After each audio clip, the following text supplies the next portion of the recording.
السلام علیکم۔ ایک نئی ویڈیو کے ساتھ میں آپ کے روبرو ہوں۔ غالب کے ایک شعر کی تشریح، یہ پارٹ 3 ہے۔ پارٹ 1 اور پارٹ 2 کو آپ نے بہت پسند کیا، آپ سبھی کا بہت بہت شکریہ۔ تو میں یہ ویڈیو آپ کے سامنے لے کر آیا ہوں۔ منہ نہ کھلنے پر ہے وہ عالم کے دیکھا ہی نہیں، زلف سے بڑھ کر نقاب اس شوخ کے منہ پر کھلا۔ غالب کے بارے میں کیا کہنا ہے کہ غالب کو جس دور میں پڑھتے ہیں ہمیں لگتا ہے کہ ان کا شعر اسی دور کے لیے ہے۔ غالب یوں ہی غالب نہیں ہے۔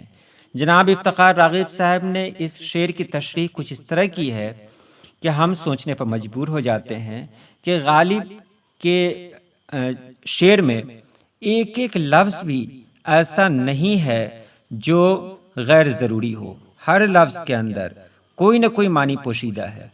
تو دیکھتے ہیں کہ اس شعر کے اندر کون کون سے معنی پوشیدہ ہیں، اس شعر کی تشریح کیا ہے۔ تو چلیے شروع کرتے ہیں۔ منہ نہ کھلنے پر ہے وہ عالم کے دیکھا ہی نہیں، زلف سے بڑھ کر نقاب اس شوخ کے منہ پر کھلا۔ اس شعر کی تشریح میں نے تقریباً درجن بھر شرحوں میں دیکھی ہے۔ سب نے منہ نہ کھلنا سے مراد چہرے کا نقاب میں چھپا ہونا لیا ہے۔ چنانچہ نوائے سروش میں غلام رسول مہر رقم تراز ہے، محبوب کا چہرہ نہ کھلنے پر بھی حسن و دل فریبی کا وہ عالم ہے کہ آج تک کبھی دیکھنے ہی میں نہیں آیا۔ پہلے زلفیں اس کے چہرے پر پڑی رہتی تھیں اور نہایت دلاویز معلوم ہوتی تھیں۔ اب اس نے نقاب اوڑھ لی ہے اور نقاب نے زلفوں سے بھی بڑھ کر اس کے چہرے پر زیبائی اور خوشنمائی پیدا کر دی ہے۔ گویا نقاب کا حسن زلف سے بازی لے گیا ہے۔ لیکن جب بھی یہ شعر میری نظر سے گزرتا ہے تو اس کا ایک الگ ہی مفہوم میرے ذہن میں ابھرتا ہے جو میں اب تک کسی شرح میں نہیں دیکھا۔ یہ بات افتخار راغب صاحب کہہ رہے ہیں۔ آگے وہ لکھتے ہیں، منہ کھلنا معروف محاورہ ہے جس کے معنی فراخ دہن ہونا، بس زبان ہونا، بیان کرنے یا کہنے پر آمادہ ہونا یا زبان کھلنا وغیرہ تقریباً ہر لغت میں مل جائیں گے۔ فرہنگ آصفیہ میں داغ کا ایک شعر بھی نقل ہے، وہاں گالیوں پہ منہ ہے ہمیشہ کھلا ہوا، یا مہر خاموشی میرے لب پر لگی ہوئی۔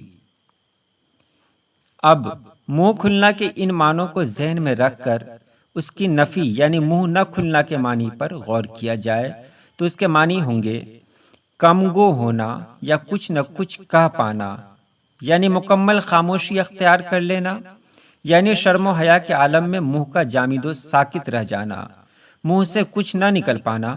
منہ پر کھلا سے پورا چہرہ مراد نہ لے کر صرف منہ لیا جائے تو شعر سے جو مفہوم نکلتا ہے اس میں سے حقیقی نقاب غائب ہو جاتا ہے۔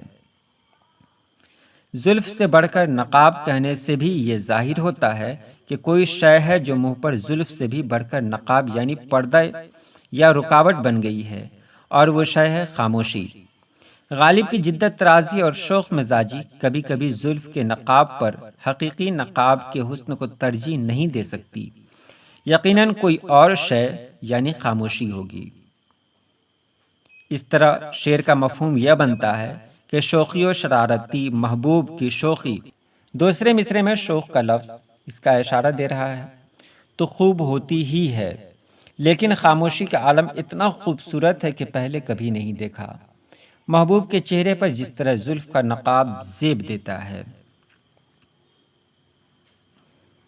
کہیں اس سے بھی زیادہ خاموشی کا نقاب اس کے منہ پر کھل رہا ہے یعنی زیب دے رہا ہے۔ گویا جو نقاب خاموشی کی صورت میں منہ پر ظاہر ہوا ہے وہ زلف کے نقاب سے بھی بڑھ گیا ہے۔ شعر میں منہ نہ کھلنا اور منہ پر کھلا کا التزام بھی بہت خوب ہے۔